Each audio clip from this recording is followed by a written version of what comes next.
నమస్తే sir, next CM ఎవరైతే బాగుంటుంది అనుకుంటున్నారు? అంటే నెక్స్ట్ అంటే ఇప్పుడు జగన్మోహన్ రెడ్డి అయితే బాగుంటుందండి. అంటే మేము సేలు అయ్యి మా రైతులు సంబంధించినది కాబట్టి మాకు బాండ్లు ఇచ్చారు మొన్న. ఇస్తే నాది 30% ఎంతో ఇచ్చారు. కన్నా డబ్బులు ఇవ్వలేదు, ఇంటికాడ ఉన్న బాండ్లు అయ్యి. బ్యాంక్కి వెళ్తే వాళ్ళు ఎత్తే వస్తాయి అంటున్నారు.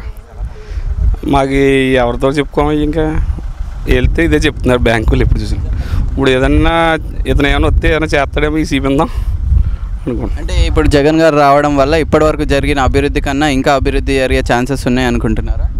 అంటే వాళ్ళ నాన్నగారు చేశారు కదండి, రైతులకి అన్నీ చేశారు కదా. ఏముంది, ఎప్పుడైనా తండ్రిది కొడుకు ఎంతో కొంత ఉంటుంది కదా. రైతులకు మాకు ఇంతకుముందు రుణమాఫీ చేసినప్పుడు మేము బాగా లాభం ఉన్నాం. చంద్రబాబు నాయుడు ఏమో ₹1,00,000 అన్నాడు. పోనీ మొత్తం ముందు అంతా అన్నాడు, ₹1,00,000 అన్నాడు. ఆ లక్ష మాకు అందలేదు, ఇప్పుడు అందలేదు. అంటే 30,000 వచ్చింది. కన్నా బాండ్లు ఇంటికాడ ఉన్నాయి, అంటే బాండ్లు ఇచ్చారు స్టేట్ బ్యాంక్కి. ఇంట్లో ఉన్నాయి, పట్టుకెళ్తే అంటున్నారు మీకు పడితే మీ అకౌంట్లో పడితే లేకపోతే లేదు, ఇంకంత వాటిది తేకండి మేమే కవర్ చేస్తాం, ఫోన్ నెంబర్ ఉంది కదా అంటున్నారు. మేము వస్తున్నాం, అయిపోయింది 5 సంవత్సరాల పరిపాలన.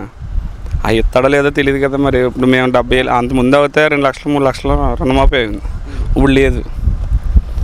అదండి, జగన్ గారు వస్తే లేకపోతే దాని గురించి వస్తే ఇలాంటి ప్రాబ్లమ్స్ ఉండేయని ఉండవు కదా. వాళ్ళ తండ్రి చేసాడు కాబట్టి క్వశ్చన్ మార్క్ కింద ఉండిపోద్ది కదా. చేస్తే అందుకనే రుణమాఫీ అవ్వదన్నాడు అతను. చేయలేదు కాబట్టి అతనికి అందరూ ఈ పక్క అయ్యారు. ఇతను చేస్తాడు కదా అని మేము అవ్వం. ఇప్పుడు చేయలేదు, ఇప్పుడు మాకు ఇబ్బంది. ఇతను ఇప్పుడు మళ్ళీ చెప్తున్నాడు ఇతను చేస్తాడు కాబట్టి మళ్ళీ ఈ పక్క చేయాలని ఉంది పూర్తిగా. మీరు చెప్పండి సార్, నెక్స్ట్ సీఎం ఎవరైతే బాగుంటుంది అనుకుంటారు? మనకైతే ఇప్పట్లో జగన్ అయితే ఎందుకండి?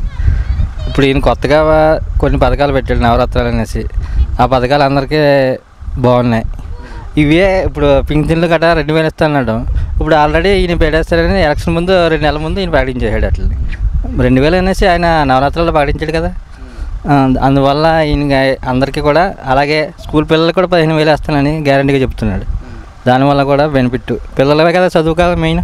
అలాగే ఆరోగ్యశ్రీ వాళ్ళ నాన్నగారు పెట్టారు కాబట్టి అది కూడా దాన్ని కంటిన్యూ చేస్తానంటున్నాడు కదా. ఇప్పుడైతే ఆరోగ్యశ్రీలో కొన్ని తీసేశారు ఆల్రెడీ. ఓన్లీ హార్ట్ అటాక్ వస్తేనే ఉన్నది ఇప్పుడు, దానికే ఉందంటున్నారు. అడ్వర్టైజ్మెంట్ వస్తున్నాయి కదా, అందువల్ల ఈయన వస్తేనే బాగుంటుంది Jagan. Hi, this is Shamla. Please do subscribe 9 Roses Media. Please subscribe 9 Roses Media. Please subscribe 9 Roses Media. Please subscribe 9 Roses Media. ఈ 9 Roses ఛానల్ని లైక్ చేయండి, సబ్స్క్రైబ్ చేసుకోండి. Thank you so much.